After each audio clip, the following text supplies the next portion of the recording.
Halo teman-teman mahasiswa, pada pertemuan kali ini kita akan membahas eh, materi ya terkait dengan penilaian kinerja atau performance appraisal, di mana performance appraisal ini merupakan salah satu fungsi dari MSDM yang sangat penting di dalam memastikan bahwa karyawan dapat bekerja sesuai dengan standar yang telah ditetapkan oleh organisasi.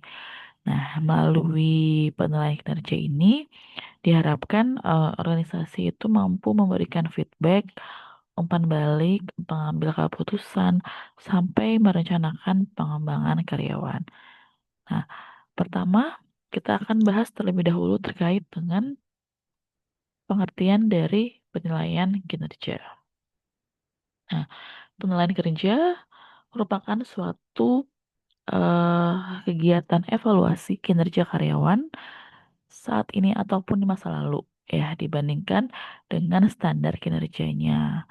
Nah, penilaian kinerja merupakan sistem formal peninjauan dan evaluasi kinerja tugas individu ataupun tim ya, sehingga penilaian kinerja ini dapat dikatakan suatu proses yang sistematis ya untuk mengevaluasi kinerja karyawan berdasarkan standar yang telah ditentukan. Nah, di mana proses eh, penilaian kinerja ini sebenarnya tidak hanya melihat apa yang telah karyawan capai saja, tapi juga melihat bagaimana kontribusi kontribusi tersebut dibandingkan dengan ekspektasi ekspektasi kerja. Nah, sehingga hasil penilaian kinerja itu dapat menjadi dasar keputusan penting di dalam organisasi. Keputusan seperti apa? Keputusan pentingnya contohnya untuk naikkan gaji, misalkan promosi, ya, pemberian training. Nah, sehingga penilaian kinerja itu mampu membantu organisasi untuk tetap kompetitif dan juga memastikan eh, alignment-nya itu sesuai, masih sesuai dengan jalur, sesuai dengan tujuan strategis dari organisasi. Kemudian, eh, konsep dasar dan juga tujuan dari penilaian kinerja. Jadi, apa yang menjadi konsep dasar dari penilaian kinerja?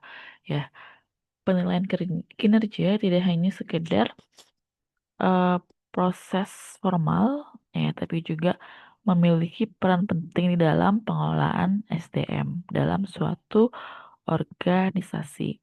Nah, tadi sudah disinggung juga bahwa penilaian kinerja ini sering digunakan sebagai dasar untuk pengambilan keputusan penting dalam organisasi, ya karena merupakan komponen kunci dari sistem manajemen kinerja yang lebih luas, gitu. Jadi tujuan utamanya bisa dibilang mencakup pengambilan keputusan eh, dalam organisasi, kemudian dapat meningkatkan kinerja dari karyawan, ya, mendukung pengembangan karir, ya, serta mengidentifikasi kebutuhan-kebutuhan pelatihan yang memang dibutuhkan oleh karyawan. Nah, sehingga diharapkan hal ini itu mampu memastikan bahwa karyawan itu mampu berkembang seiring dengan adanya perkembangan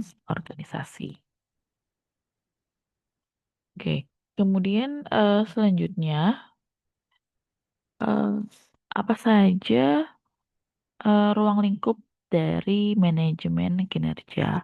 Ya, jadi mengacu kepada Singh dan Tuttle, ya, ruang lingkup manajemen kinerja itu meliputi yang pertama menciptakan eh, visi untuk masa depan. Lalu yang kedua perencanaan. Nah, di mana perencanaan di sini itu menentukan kondisi organisasi saat ini, ya, dan mengembangkan strategi untuk memperbaiki kondisi tersebut. Ya, lalu yang ketiga merancang, mengembangkan, dan mengimplementasikan intervensi perbaikan. Lalu yang keempat, merancang, mendesain ulang, mengembangkan, dan mengimplementasikan sistem pengukuran dan evaluasi. Dan yang kelima, menempatkan sistem pendukung budaya untuk memberi penghargaan dan memperkuat kemajuan. Ya, sehingga em, kalau kita mengacu kepada pendapat dari Singh dan Tuttle ini, hal ini menunjukkan bahwa penilaian kinerja itu bukan hanya sebagai aktivitas administratif saja, ya, tapi penilaian kinerja juga merupakan bagian dari sistem manajemen kinerja yang sedemikian rupa dirancang dan komprehensif. Oke, lalu eh, apa saja prinsip-prinsip dari penilaian kinerja? Nah, ini diambil dari penelitian CIPD ya, oleh Armstrong dan Barron yang mengidentifikasi 10 prinsip dari manajemen kinerja. Yang pertama, alat manajemen yang membantu para manajer untuk mengelola. Dua, didorong oleh tujuan dan nilai-nilai perusahaan. Tiga, untuk mendapatkan solusi. Ya, yang keempat, fokus pada hal-hal yang dapat dilakukan dengan tujuan peningkatan. Yang kelima, fokus pada perubahan perilaku ya daripada dokumen. Lalu yang keenam, tentang bagaimana mengelola orang ya, bukan mengelola sistem. Tujuh, manajemen kinerja adalah apa yang dilakukan oleh para manajer. Yang kedelapan, berdasarkan prinsip yang diterima namun beroperasi secara fleksibel. Sembilan, fokus pada pengembangan, bukan hanya gaji. Dan yang terakhir, yang 10, keberhasilan tergantung pada apa yang dibutuhkan organisasi dalam kinerjanya. Nah, itu adalah 10 prinsip manajemen kinerja dari Armstrong dan Barron. Dengan prinsip-prinsip ini, ya penilaian itu sudah bukan lagi sekedar evaluasi dokumen aja gitu ya, tapi eh, juga merupakan aktivitas manajerial yang membantu karyawan itu dapat mencapai performa yang maksimal, performa yang optimal, seperti itu. Lalu, apa saja metode-metode untuk penilaian kinerja dari organisasi? Nah, ini beragam ya metode penilaian kerjanya. Nah, saya akan bahas 6 metode penilaian kinerja. Yang pertama adalah graphic rating scale. Nah, kalau graphic rating scale ini mengukur kinerja itu berdasarkan skala tertentu. Jadi skala yang mencantumkan sejumlah sifat dan rentang kinerja untuk masing-masing sifat. Nah, sehingga karyawan itu dinilai dengan mengidentifikasi skor yang paling menggambarkan tingkat kinerjanya ya untuk setiap sifat. Nah, jadi menggunakan skala tertentu. Lalu yang kedua, alternation ranking method.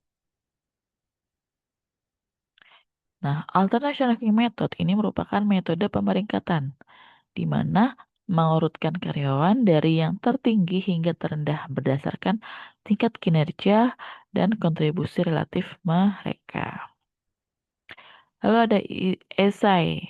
Nah, kalau metode esai, nah penulis itu menulis narasi singkat misalkan yang menggambarkan kinerja karyawan selama periode penilaian.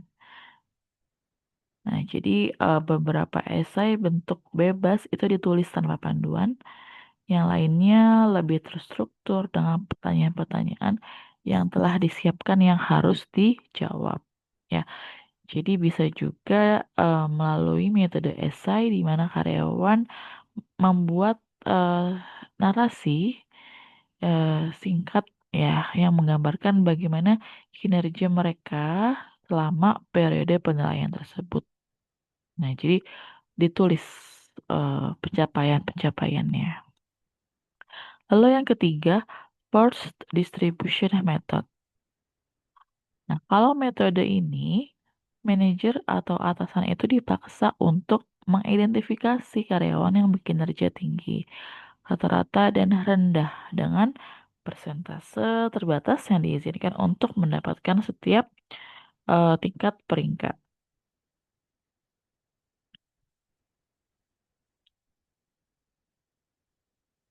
Oke, lalu yang keempat, critical incident method. Nah, critical incident method ini lebih kepada mencatat perilaku-perilaku penting gitu ya, baik itu positif ataupun negatif. Jadi, apakah ada kejadian-kejadian kritis gitu ya, yang baik maupun yang buruk, di mana catatan tersebut itu digunakan sebagai contoh positif dan contoh negatif dari perilaku bawahan ya yang berhubungan dengan pekerjaan. Nah, lalu yang keenam ya ada peer comparison method yang merupakan metode penilaian karyawan dengan menentukan peringkat karyawan dengan membuat bagan yang berisi para karyawan yang mungkin ya untuk setiap sifat. Nah, antara alternation ranking dan paired comparison method ini serupa ya, karena keduanya itu metodenya dengan mengurutkan atau membandingkan karyawan, setiap karyawannya. Nah, jadi ada metodenya mirip-mirip nih antara alternation dan juga paired comparison. Seperti itu. Jadi itu ya, ada 6 metode penilaian kinerja yang bisa dilakukan oleh organisasi ya untuk menilai seberapa seberapa tercapaikah, seberapa besar, seberapa peningkatan kinerja dari karyawan.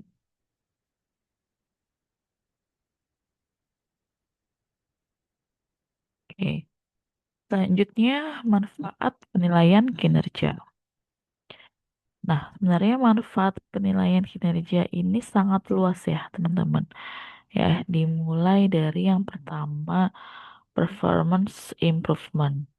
Ya, jadi perbaikan kinerja individu ya tentunya. Kemudian yang kedua, compensation adjustment. Ya, kemudian yang ketiga, placement decision. Yang keempat, training and development needs.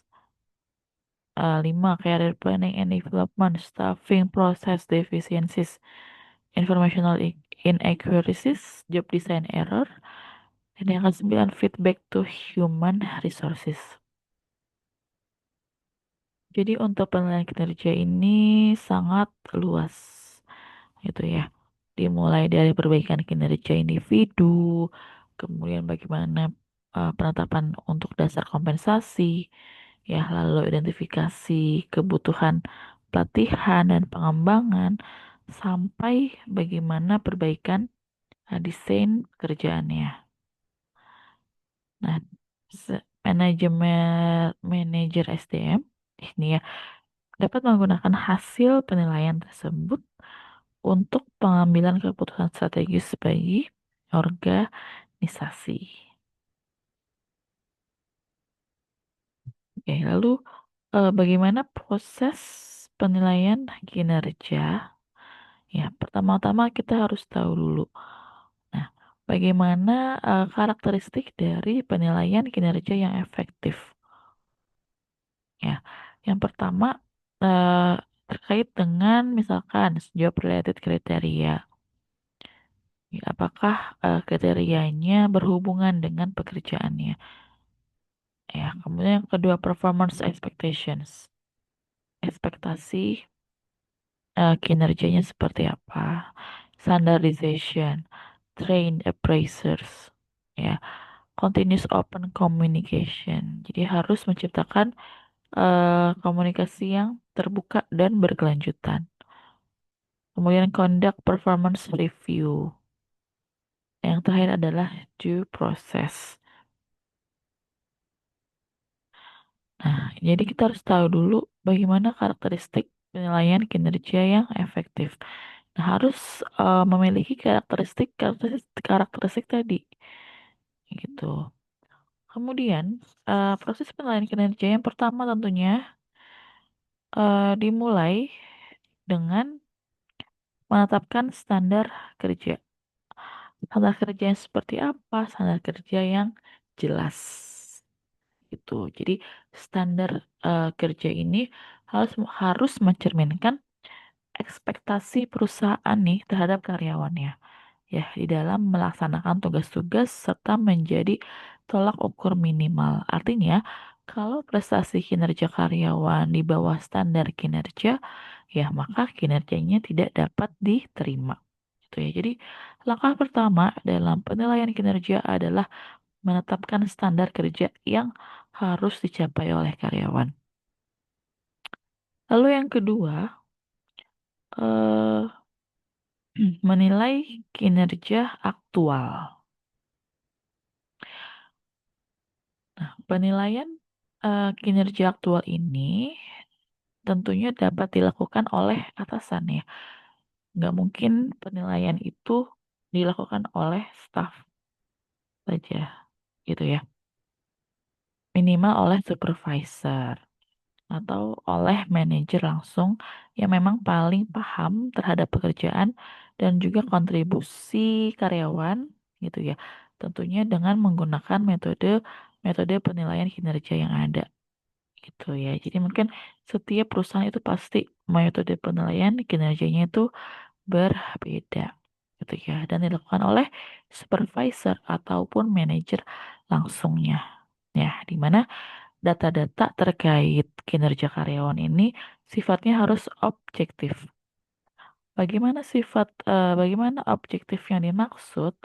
Ya, objektif di sini artinya harus berdasarkan fakta ya dan harus didukung oleh adanya bukti nyata. Nah, sehingga data yang terkumpul ini bisa kita pertanggungjawabkan nih. Ya, selain itu juga mampu dijadikan sebagai alat dalam pengambilan keputusan yang adil. Oke, kemudian setelah menilai kinerja aktualnya oleh supervisor atau oleh manajer langsung, nah lalu ada pemberian feedback. Ya. Penilaian yang dilakukan tadi itu pasti menghasilkan feedback, eh, ya, atau umpan balik. Nah, tujuannya apa pemberian feedback ini? Ya, supaya karyawan itu bisa mengevaluasi apa yang menjadi kekurangan dan kelebihannya. Ya, mungkin kalau kelebihannya itu harus dipertahankan, ya, tapi kalau ada kekurangan, nah kekurangan inilah yang harus menjadi perhatian karyawannya supaya bisa ditingkatkan lagi kinerjanya. Nah, sehingga feedback tadi itu harus disampaikan, didiskusikan lah kepada karyawan secara jelas, secara transparan. Tujuannya adalah tadi untuk membantu karyawan memahami apa yang perlu diperbaiki, kemudian juga bisa memberikan dorongan untuk mempertahankan atau meningkatkan kinerja yang memang sudah baik. Ya, jadi feedback di sini merupakan unsur yang paling penting ya karena feedback ini bisa menjadi jembatan antara evaluasi dan juga pengembangan kinerja dari karyawan. Ya, jadi pertama proses penilaian kerjanya perusahaan atau organisasi harus menetapkan standar kinerja yang harus dicapai oleh karyawan seperti apa. Jadi kita boleh berekspektasi dulu ya perusahaan atau organisasi itu eh, boleh berekspektasi apa yang diharapkan perusahaan, apa yang diharapkan organisasi terhadap karyawan. Oke, kemudian setelah menetapkan standar kinerja, menilai kinerjanya seperti apa, lalu pemberian feedback gitu ya. Jadi itu proses dari penilaian kinerja.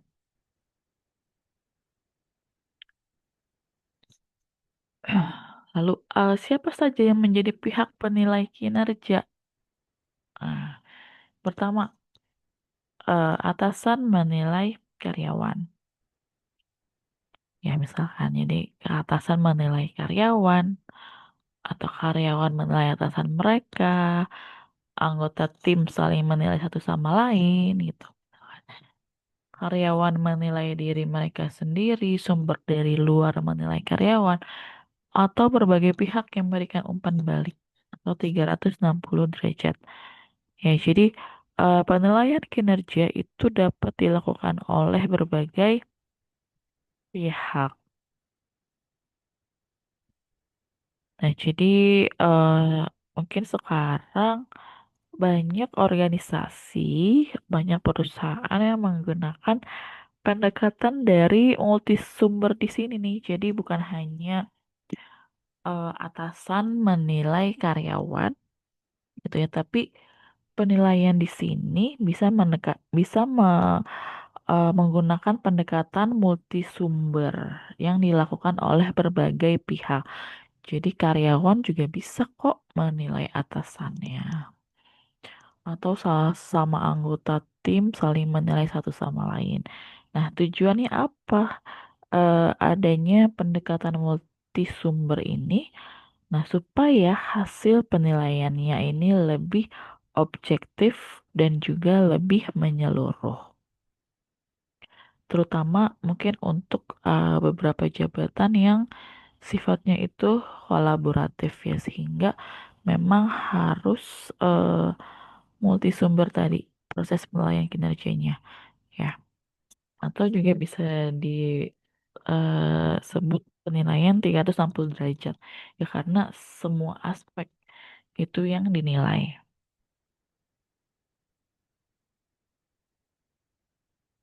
Oke, tiga hal penting dalam merancang sistem penilaian kinerja apa saja yang menjadi hal-hal penting dalam merancang sistem penilaian kinerja? Ya, ada unit SDM. Kemudian peran dari manajer. Nah, di mana peran dari unit SDM ini adalah merancang, memelihara sistem penilaian, melatih para penilainya, ya. Kemudian melacak penerimaan penilaian secara tepat waktu, meninjau penilaian yang telah selesai, gitu ya. Lalu bagaimana peran dari manajer? Ya tentu menilai kinerja karyawan, menyiapkan dokumen penilaian formal, meninjau penilaian dengan karyawan, dan mengidentifikasi area-area pengembangan. Nah, sehingga dalam merancang sistem penilaian memerlukan keterlibatan dua pihak ini nih, ya divisi HRD-nya atau divisi SDM-nya dan juga manajernya. Ya, jadi bagaimana proses alurnya? Jadi SDM itu merancang sistemnya, melatih penilainya, memastikan konsistensinya, lalu manajer yang melakukan penilaian langsung dan memberikan feedback. Nah, penilaian ini harus dilakukan secara teratur ya, teman-teman. Ya, mungkin bisa setengah tahun penilaiannya, setahun dua kali gitu ya. Ada penilaian tengah tahun atau juga bisa sampai 12 bulan, satu tahun gitu ya. Jadi memang umumnya seperti itu ya, dalam perusahaan itu evaluasinya mungkin dalam setahun itu dua kali ya, dari bisa di pertengahan tahun dan juga di akhir tahun.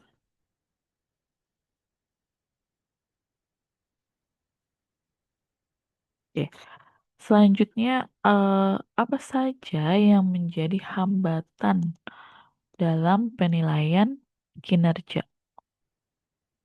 Ya, ada beberapa hambatan yang bisa eh, di apa ya, hambatan yang dihadapi oleh eh, unit SDM atau manajer ya dalam melakukan penilaian kinerja. Yang pertama itu adanya halo effect. Nah, halo effect ini adalah pengaruh kesan umum penilai terhadap penilaian atas kualitas yang dinilai secara spesifik. Ya, jadi bisa dikatakan halo effect di sini di mana satu karakteristik itu mempengaruhi seluruh penilaian. Ya, jadi penilaian bersifat subjektif atau tidak objektif. Contohnya apa? Misalkan supervisor yang menilai karyawan yang tidak ramah lebih rendah dalam semua indikator, bukan hanya pada indikator kemampuan bersosialisasi saja. Gitu ya. Jadi bisa menghadapi bias seperti ini, halo effect. Lalu yang kedua ada kecenderungan sentral, ya, atau sentral tendensi. Nah, kalau sentral tendensi ini yaitu memberi nilai rata-rata kepada semua karyawan. Contohnya, misalkan kalau penilaiannya berskala 1 sampai 7, nah, penilai itu cenderung menghindari nilai tertinggi.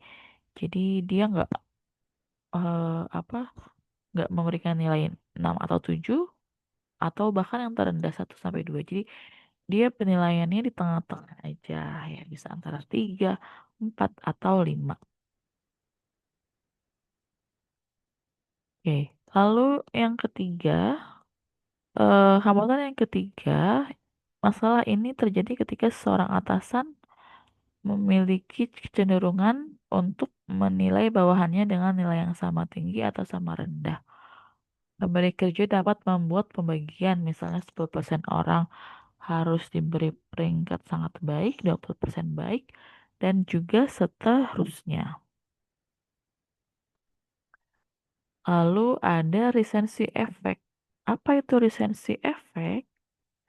Nah, kalau recency effect adalah dapat terjadi ketika kesalahan karyawan yang baru saja terjadi dijadikan tolak ukur penilaian secara keseluruhan sehingga penilai itu terlalu fokus dengan kesalahan saat ini lalu mengabaikan kinerja baik karyawannya sepanjang tahun gitu sehingga membuat penilaian menjadi tidak akurat. Solusinya adalah dengan mengakumulasi insiden-insiden kritis sepanjang tahun.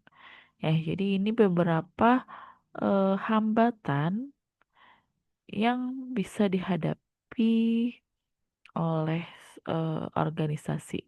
Ya karena eh, yang kita tahu penilaian-penilaian seperti itu pasti sering menghadapi adanya bias. Selanjutnya evaluasi penilaian kinerja. Nah, bagaimana mengevaluasi penilaian kinerjanya? Ya, evaluasi penilaian kinerja itu melibatkan persiapan yang matang. Ya, standar kerja yang harus jelas, itu kan.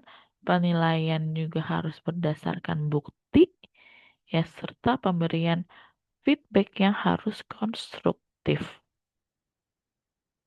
Oke, yang pertama, keberlanjutan dan persiapan sebelum penilaian. Ya, jadi evaluasi yang efektif itu dimulai jauh sebelum penilaian itu sendiri dilakukan. Ya, jadi eh, manajer itu harus terlebih dahulu mendefinisikan tugas dan kriteria kinerja untuk setiap karyawannya. Nah, Hal ini dilakukan supaya manajer atau karyawannya itu paham ya mengenai ekspektasi kerjanya dan metode penilaian yang akan digunakan. Nah, jadi itulah disampaikan dulu ekspektasi kerja seperti apa dan metode penilaian yang digunakan apa. Lalu yang kedua proses penilaian kinerja yang melibatkan 3 langkah utama tadi kan, penetapan standar kerja, penilaian kinerja aktualnya, dan pemberian feedback, umpan balik. Lalu yang ketiga, kebutuhan akan keadilan dalam penilaian. Ya, keadilan itu dan keobjektivitasan itu ya itu harus menjadi hal yang eh, penting ya. Jadi keadilan dalam penilaian kinerja itu sangat penting untuk menghindari adanya ketidakpuasan karyawan dan lebih buruknya mungkin adanya potensi permasalahan hukum.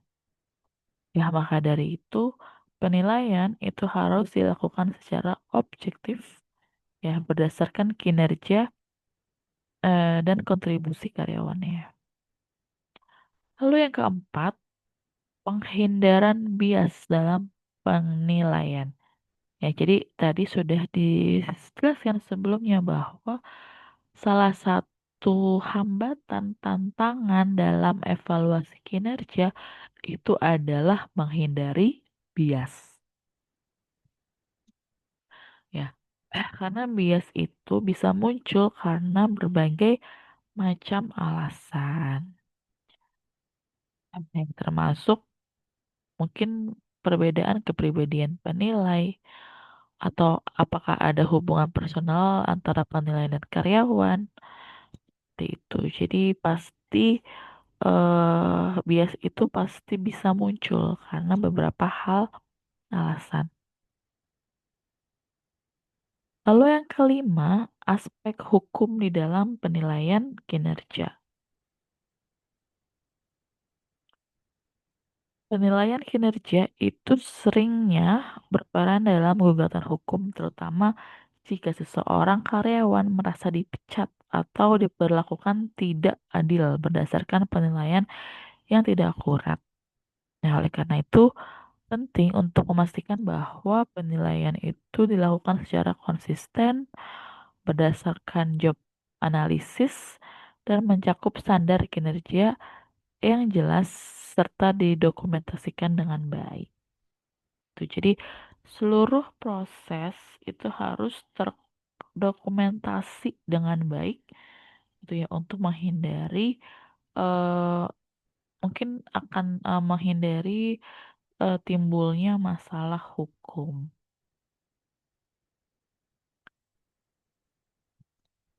Oke. Jadi eh, apa yang bisa kita simpulkan teman-teman dari materi penilaian kinerja itu ya. Penilaian kinerja dapat kita simpulkan sebagai proses sistematis untuk mengevaluasi kinerja karyawan berdasarkan standar yang telah ditentukan. Ya, di mana tujuannya tidak hanya untuk menilai itu ya, tapi juga untuk mengelola kinerja secara berkelanjutan.